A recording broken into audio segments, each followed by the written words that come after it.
Et salut à tous, comme tous les jours à 17 h, on parle MMA. Aujourd'hui au programme l'UFC 295, Pereira, Aspinal, mais aussi Pavlovich. Et on aura aussi un petit mot de Nicolas Dalby et de Jorge Masvidal et de plein d'autres choses. C'est parti.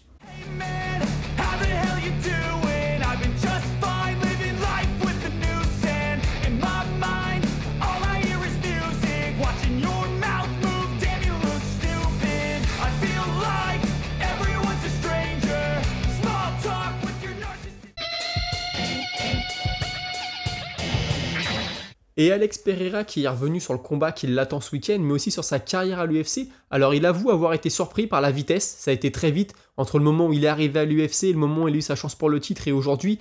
Mais il dit, faut pas oublier que moi, avant ça, j'étais au Glory, j'ai été 2 fois champion, et forcément ça pèse dans la balance. Il a aussi parlé de Prochaska, qui est un adversaire très agressif, tout comme lui, c'est ce qui rend ce combat très intéressant selon ses dires. Mais il explique que lui, il a l'expérience de son côté et que ça va beaucoup l'aider. Il en a vu des combats surtout en pied-point, donc il sait comment réagir quand il est agressé. Il a aussi dit qu'il était avec Glover Teixeira quand Prochaska lui a pris la ceinture, un combat que Teixeira était en train de remporter. Donc il explique avoir vu des failles, il a vu ce qu'il fallait faire pour battre Prochaska, et puis il continue de s'entraîner avec Glover, donc c'est très important pour lui. Et il a aussi expliqué qu'il ne retournerait pas en middleweight. Il dit voilà, j'ai fait mon temps là-bas, je sais pas ce qui m'attend chez les lourds légers, mais en tout cas, je veux pas redescendre d'une catégorie. Il a aussi parlé de ses sessions d'entraînement avec Dillon Danis. On avait vu des photos fuitées. Il a expliqué que c'était des très bons entraînements, qu'il avait beaucoup apprécié Dillon Danis. Alors on peut se poser la question, est-ce que Dillon Danis joue un rôle devant les caméras? Est-ce qu'il joue un rôle avec les influenceurs? Écoutez, je le connais pas, je sais pas. Mais si Pereira nous le dit, c'est peut-être qu'il y a un autre Dillon Danis qu'on ne connaît pas. Et puis bien sûr, on lui a parlé du Madison Square Garden, parce que c'est là où il a fait ses débuts à l'UFC. C'est aussi là où il est devenu champion il y a un an pile. Il y a un an, il battait Adesanya. Donc c'est-à-dire qu'entre ce moment-là, là, en novembre 2022 et aujourd'hui, il a combattu 2 fois, il a reperdu contre Adesanya, enfin il a combattu, il a perdu contre Adesanya, il a combattu contre Jan Blachowicz, et là il va recombattre, ça fera quand même, on va dire 4 combats en l'espace d'un an, c'est énorme, hein, pour un gars en plus qui a eu une telle carrière en kickboxing avant, il ne ménage pas son corps, on va dire. Donc il explique que oui, forcément c'est une place spéciale, il est content d'être là, il espère écrire l'histoire. Et puisqu'on est sur l'UFC 295, on va enchaîner avec le co-main event, Sergey Pavlovich, qui encore une fois a donné une interview, tout comme hier. On lui a posé la question, est-ce que tu as eu le temps de faire des ajustements? Parce que voilà, tu te préparais pour affronter soit Jones, soit Miocic. Finalement, c'est Aspinal, le style est un petit peu différent. Est-ce que tu as eu le temps de faire des ajustements et est-ce que tu as fait venir d'autres sparring partners spécifiques pour te préparer à Aspinal? Alors, il explique que les ajustements, oui, il a eu le temps de les faire. Il dit par contre faire venir d'autres sparring partners, non je ne l'ai pas fait, puisque de toute façon j'ai énormément de sparring partners dans mon équipe, des poids lourds, donc ça n'a pas été nécessaire, mais oui j'ai fait quelques ajustements forcément. Ensuite il a aussi dit qu'il était prêt pour affronter Jones et Miocic, qui sont 2 légendes, qui sont l'élite des poids lourds, donc il dit voilà, je viens pas de nulle part non plus, j'étais prêt, je me préparais à affronter l'élite, donc affronter Thomas Aspinal, ça fait partie de ça aussi. Ensuite, on lui a demandé quelle serait la suite pour lui, hein, s'il venait à battre Aspinal. Est-ce qu'il préférait Jones, Miocic ou un autre? Il a dit que ça ne l'intéressait pas, que de toute façon, lui, il allait prendre les combats les uns après les autres. Un peu comme Pereira, hein, c'est un peu deux profils similaires, des mecs qui parlent pas beaucoup, qui sont assez discrets. Et donc voilà, pas de préférence pour la suite. D'abord, battre Aspinal et ensuite, on verra. Aspinal, forcément, lui aussi a eu l'occasion de s'exprimer devant les caméras. On lui a demandé s'il s'était préparé il y a quelques mois, quelques semaines à affronter Pavlovich, parce que voilà, les deux sont hauts dans les classements, on parle d'eux comme des futurs champions, donc on lui a dit ça a pu te mettre la puce à l'oreille, t'as commencé peut-être à travailler quelques petites choses en te disant si un jour je dois l'affronter, j'aurais déjà travaillé ça, et Aspinal il a dit que non, il a dit non pas du tout, je me suis jamais préparé à l'affronter, là j'ai pris le combat en 15 jours de short notice. On a travaillé quelques petites choses, comme je vous l'ai déjà dit, j'étais en forme, je m'entraînais avec des poids lourds, mais j'avais rien prévu de spécifique avant ces 15 jours, bien sûr, pour affronter Pavlovich. Il a aussi parlé de sa relation avec son père, qui est son entraîneur. Il dit, moi je m'entraîne depuis que j'ai 8 ans, avec mon père, on a été dans énormément de salles, on a voyagé dans le monde entier pour que je puisse m'entraîner, il a toujours été à mes côtés, donc il sait vraiment comment je m'entraîne, moi j'ai besoin de lui à mes côtés. Et il a aussi dit que si son père lui avait dit de ne pas prendre le combat contre Pavlovich, il ne l'aurait pas pris parce qu'il lui fait confiance. Donc écoutez, les relations père-fils dans la boxe, parfois ça marche pas. Faut croire qu'avec Aspinal, ça marche très bien même, je dirais. On lui a aussi dit à Aspinal, écoute, parce que c'est vrai que dans ce combat-là, on se demande tous qu'est-ce qui va se passer si Pavlovich passe le 2e et le 3e round. Mais faut pas oublier qu'Aspinal, il a jamais été au 3e round, il a toujours fini ses combats avant. Et du coup, il y a une journaliste qui lui dit, ouais, et qu'est-ce que ça va donner ton cardio passer les 2 premiers rounds? Alors il a été très honnête, il a dit franchement si je peux finir dès le premier coup de poing, dès le premier round, ça m'arrangerait. Mais maintenant si on doit aller dans le troisième, le quatrième et le cinquième, j'estime que je suis prêt, je me suis entraîné pour, ça fait des années que je me prépare, donc forcément avec un camp d'entraînement ça aurait été mieux, mais on fera avec. Et on lui a demandé s'il voyait des faiblesses chez Pavlovich. Il a été encore une fois très honnête, il dit honnêtement, vu le temps qu'il a passé dans la cage, j'ai pas eu le temps de voir des faiblesses, je vais pas vous mentir et vous dire que j'ai vu des choses que les autres n'avaient pas vues. Par contre, ce que je peux vous garantir, c'est que mon jeu de jambes et la façon dont je me déplace, ça va lui poser problème, parce que chez les poids lourds, personne ne bouge comme moi. Je suis très d'accord avec ça, c'est vraiment une spécificité d'Aspinall, cette façon qu'il a de bouger, de rentrer, de tourner, de ressortir, c'est très très fort. Je pense que ça peut faire la différence dans ce combat, alors après ça peut me faire mentir, il peut se faire contrer et puis aller au tapis, mais je pense que ça va être une clé, hein. Aspinall, il a vraiment un jeu de jambes un peu comme Cyril Gane, c'est encore un peu différent, mais ils sont assez similaires dans ce domaine. Et puis enfin, Michael Bisping, puisqu'on parle d'Aspinall, j'ai envie de dire son compère. Aspinall a avoué qu'il était fan de Bisping depuis très longtemps, qu'il avait aimé la façon dont il avait pris le titre, etc. etc. On connaît l'histoire, j'en ai déjà parlé. Mais Bisping, lui, voit carrément Aspinall régner sur la catégorie et devenir le meilleur poids lourd de tous les temps, battre le record de défense de titre de Miocic. Honnêtement, c'est possible. Maintenant, c'est vrai que là, il arrive à une période. Miocic, c'était un peu différent. Je rappelle qu'il prend la ceinture à Verdum, qui était déjà assez âgé. Ensuite, il va battre Overeem, il va battre Junior Dos Santos. C'est des gars qui étaient quand même plutôt sur la fin, sans rien leur enlever. Il fallait quand même aller les battre. C'était les meilleurs à ce moment-là, hein. Mais c'est un moment où la catégorie des poids lourds était un peu dans le creux de la vague. Après, il avait battu Ngannou, le premier combat, il n'y a rien à dire. C'est un très très beau combat. Ngannou arrivé en pleine forme, voilà. Aspinall, c'est un peu plus compliqué, je trouve. Il y a toujours John Jones qui rôde. Alors, on peut dire qu'il est vers la fin, mais c'est toujours John Jones. Là, il y a Pavlovich, il y a Cyril Gane, il y a Curtis Blade, il y a vraiment des mecs qui montent, il y a Almeida aussi. Vraiment, régner chez les poids lourds dans les 2-3 prochaines années qui vont venir, ce serait très fort. Et en effet, ça cimenterait son nom dans les meilleurs poids lourds qui n'aient jamais existé à l'UFC. Maintenant, on va rester à l'UFC 295, mais on va passer sur Benoît Saint-Denis. Et hier, il y a son coach de grappling, de jiu-jitsu brésilien, Savoca, que moi je connaissais pas du tout, je vais être honnête. Écoutez, c'est un pionnier du JJB en France, il a commencé en 1997. Je vous rappelle que l'UFC c'est 1993 le premier, donc le temps que les gens mettent l'œil dessus, que ça se développe dans le monde. En 97, c'était vraiment un des premiers à pratiquer en France. Je vous parlais de la team Saint-Denis qui était très soudée, la team, la famille, tout ça. Bah lui, c'est le parrain de la fille de Benoît Saint-Denis. Il l'a dit dans l'interview. Donc écoutez, ça prouve à quel point c'est un socle très, très solide autour de Benoît Saint-Denis. Il a aussi dit qu'il voyait Benoît Saint-Denis comme un des 5 meilleurs grappleurs de la catégorie. Alors il dit grappling pour le MMA, hein, vraiment la partie grappling MMA, je pense que Benoît il est dans les 5 meilleurs.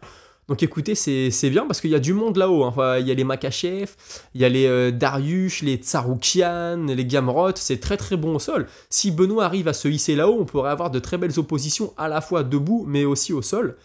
Il a aussi dit que le game plan ce week-end c'était de casser la distance et d'aller lutter. Alors c'est bien parce que vous avez vu beaucoup de personnes ont peur que ça reste debout, que ça aille à la guerre et que malheureusement un des deux tombe, peut-être pas celui qu'on aimerait voir au tapis. Mais c'est cool d'entendre quelqu'un de son équipe qui dit ouais pourquoi pas aller au sol. Après forcément il dit peut-être ça parce que il sait qu'il va être entendu par son adversaire. Je sais pas, il y a de la stratégie là-dedans peut-être. Mais c'est vrai qu'aller au sol, on en avait parlé dans l'épisode spécial, ça peut être une solution. Je vois pas Frévola être aussi bon que Benoît Saint-Denis au sol, même s'il a des très bons sparring partners au sol, hein, Frévola. Moi je trouve qu'il a des positions un peu limites, il est un peu léger sur ses positions. Benoît Saint-Denis a l'air plus costaud. J'aimerais vraiment voir les deux s'échanger au sol. Et puis enfin il a donné sa petite prédiction. Lui, il voit une soumission au deuxième round. Écoutez, ce serait top. On veut tous voir en tout cas une finition. Une soumission, ce serait énorme. Écoutez, on en a fini avec l'UFC 295. Je vous propose de prendre une petite respiration et de passer à la minute box.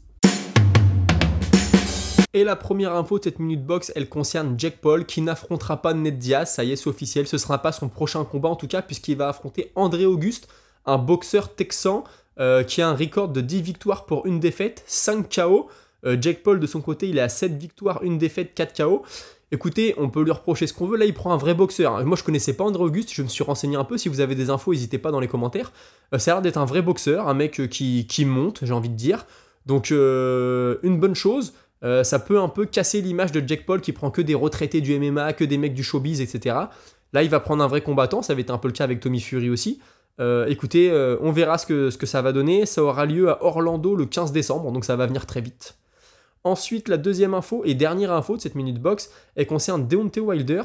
Alors il a déclaré, je pense à faire les deux, de l'UFC et de la boxe. Il dit, je vais être très dangereux avec des gants de MMA. c'est vrai. Alors maintenant, quand il dit faire de l'UFC et faire de la boxe, est-ce qu'il veut dire faire du MMA et faire de la boxe? Parce que est-ce que s'il signe avec l'UFC, il pourra pas les boxer? On sait, il y a des clauses. Quand tu es à l'UFC, tu fais pas autre chose. Sauf pour Conor McGregor, j'ai envie de dire. Mais ou alors, est-ce qu'il y aura un deal spécial? Je sais pas du tout. Peut-être qu'il voulait parler de MMA, il a dit UFC, parce que voilà, c'est la plus grosse organisation. Bah, on en avait parlé contre Francis Ngannou, peut-être qu'il irait combattre dans un combat mixte, écoutez, je sais pas. Est-ce que je veux voir Deontay Wilder faire du MMA? Bah écoutez, par curiosité, pourquoi pas. On sait que Rico Verhoeven, lui, a dit que ça l'intéressait, les combats mixtes. Imaginons peut-être un combat Deontay Wilder, Rico Verhoeven en MMA. Écoutez, je sais pas, peut-être que je pars dans des délires complètement, mais en tout cas, c'est sa volonté à Wilder, alors j'ai hâte de voir ce que ça va donner. On retourne tout de suite au MMA avec Nicolas Dalby. On n'a pas oublié sa super performance de la semaine dernière, honnêtement. Le comeback, le fait de battre Bonfim, qui était vu comme une pépite en tout cas du MMA. Eh bien écoutez, il a donné une interview, il expliquait qu'il n'était pas blessé. Alors il a dit pour l'instant je suis pas blessé, on verra parce que souvent les blessures elles apparaissent quelques jours après.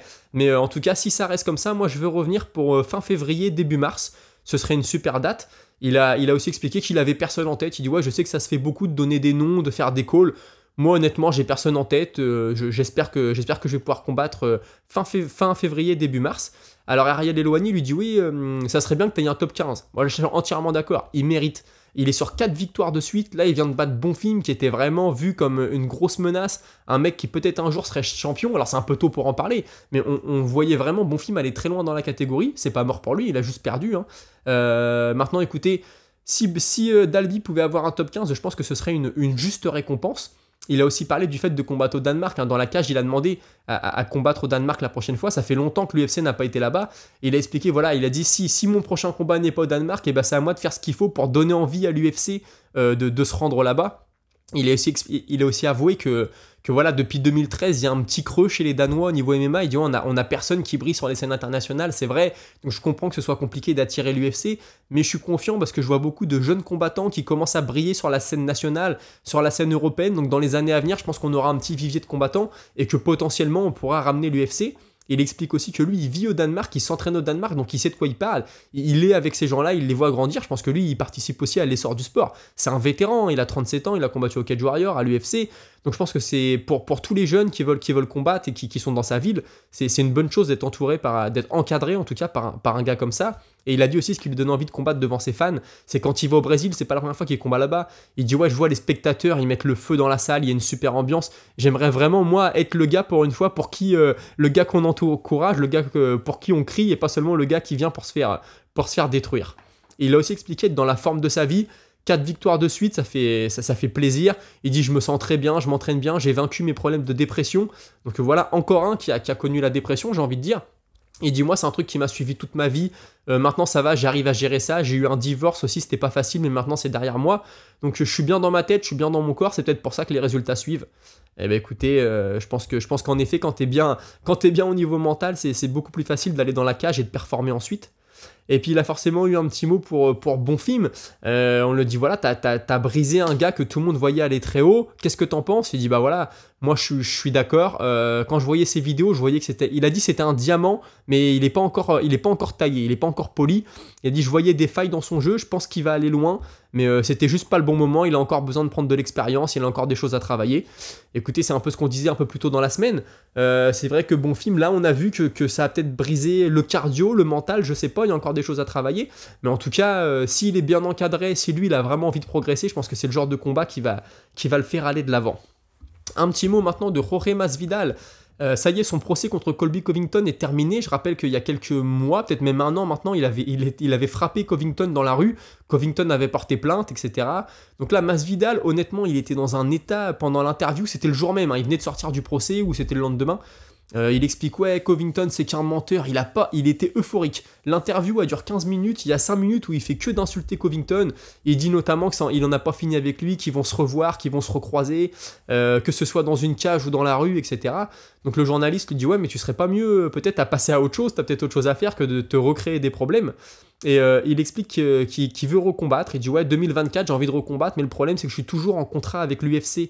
Donc je sais pas trop si je vais pouvoir casser ce contrat. Il dit tu sais, c'est pas ouais salut les gars, j'ai pris ma retraite, il me reste un combat avec vous mais je vais aller combattre ailleurs, ça se passe pas comme ça, faut s'asseoir, faut parler, faut trouver un terrain d'entente.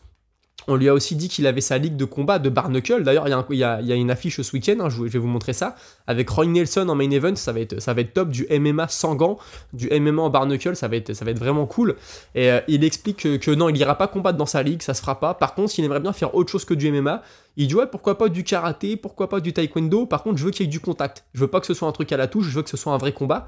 Donc on sait qu'il y a des gars qui avaient été combattre au karaté contact, ça avait donné des idées à certains, ça a été la mode pendant un moment, là ça baisse un petit peu je trouve. Taekwondo, écoutez, je sais pas s'il se passe des choses. Après, il était tellement taquin, il était tellement bizarre dans l'interview que des fois il disait un peu n'importe quoi, il mettait des coups de poing dans le téléphone, on lui demandait qu'est-ce que t'aimerais affronter, il répond Joe Biden, après il s'est mis à parler de politique avec Donald Trump, il était un peu euphorique. Et sinon, un peu plus sérieusement, il a expliqué qu'il était dans une bonne condition physique, qu'il continue à s'entraîner.